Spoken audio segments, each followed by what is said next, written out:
What is change? Let's assume that your thoughts have something to do with your destiny or your future, that you believe that your thoughts create your life.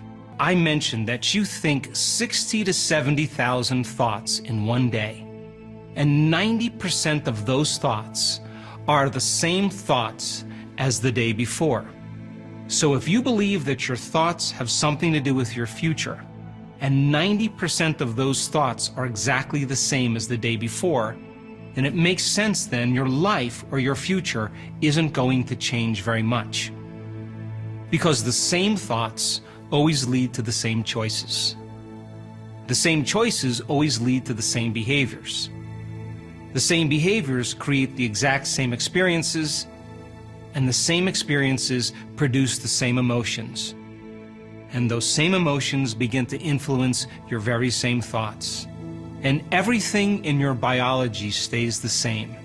Your neurocircuitry, your neurochemistry, your hormones, and even your gene expression is equal to how you think, how you act, and how you feel. And how you think, how you act, and how you feel is called your personality. And your personality is intimately connected to your life or your personal reality. Reason this with me. There's a principle in neuroscience called Hebb's Law. And Hebb's Law says that nerve cells that fire together wire together. So if you keep thinking the same thoughts, making the same choices, demonstrating the same behaviors, creating the same experiences, and producing the same feelings and emotions for the last 10 years, it makes sense then you're going to begin to hardwire your brain into a very finite signature. And that box in your brain, by the time you're 35 years old, becomes a very hardwired set of programs that becomes your identity or personality. And that 35-year-old mark means that most people, by the time they reach that age, become a set of memorized behaviors, unconscious emotional reactions, automatic habits, hardwired attitudes, beliefs, and perceptions that function just like a computer program. So now when a person decides to change, and they're using 5% of their conscious mind to go against what they've memorized subconsciously, 95%, they can think positively all they want, but that thought will actually never make it past their brainstem into their body, because their thought is saying one thing and their body has been conditioned into the past. So I assert that if you're not using your thoughts to be defined by a vision of the future to create a new life, then you're left with the memories of your past, and you will become predictable in your life. When they wake up in the morning, they're a clean slate. They're not thinking anything, they're not feeling anything. In a matter of moments, because the brain is a record of the past, they start thinking about those problems in their life that are associated with certain people and certain objects and certain things at certain times and places.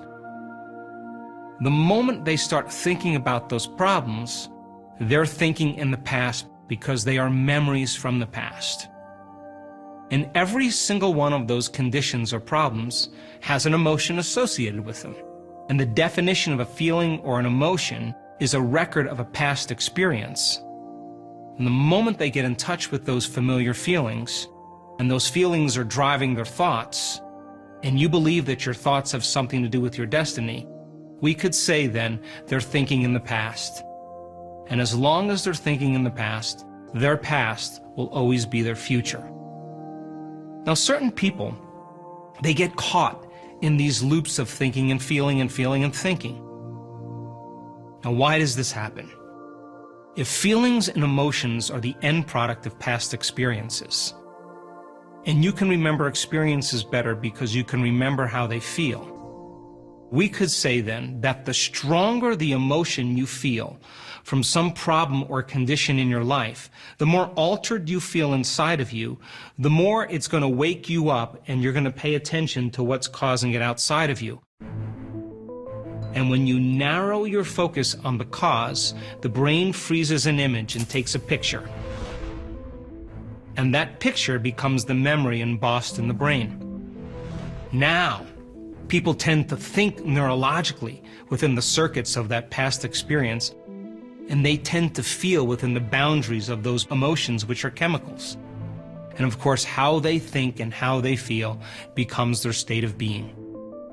And you can say to a person, "Why are you this way?" And they will say, "I am this way because of some experience that happened to me 35 years ago." And what they're saying from a biological standpoint, that 35 years ago they had an event that altered them and they have not been able to change since. Now, the latest research on memory says that 50% of what you talk about in your past isn't even the truth. That memory is creative because you don't have the same brain that you had 35 years ago. And what does that mean? People embellish the memories of the experience to reaffirm the emotion that they are identifying with that keeps them in the past. And in a sense, we could say then, the person is reliving a miserable life that they never even had. And their brain and body, neurologically and chemically, are being further tacked or conditioned into the past. And so people get caught in these loops of thinking and feeling and feeling and thinking for 10, 20, 30, and 40 years. And the redundancy of that cycle of thinking and feeling and feeling and thinking conditions the body to subconsciously become the mind of that emotion. And when the body becomes the mind of that emotion, now the body literally is in the past. And you can't create a new future holding on to the emotions of your past. And in a sense, your body is your unconscious mind. It's objective. It does not know the difference between an actual experience in your life that's creating an emotion and the emotion that you're creating or fabricating by thought alone. It means then that your body is believing it's living in the same past experience 24 hours a day, 7 days a week, 365 days a year. To the body, it literally is in the past.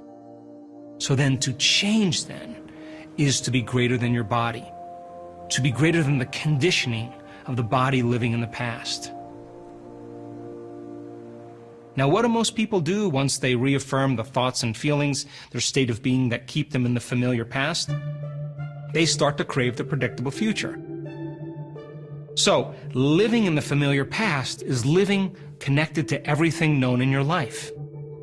So then what they do is they reach for their cell phone, they check their texts, they check their Facebook, they post a picture on Instagram, they tweet, they check one email, they check the other email. They checked everything that's known and familiar in their life, and now they're connected to everything familiar in their known reality. And they run through a series of automatic, unconscious behaviors in routine. Now, a habit is a redundant set of automatic, unconscious thoughts, behaviors, and emotions that's acquired through frequent repetition. A habit is when you've done something so many times that your body now knows how to do it better than your conscious mind.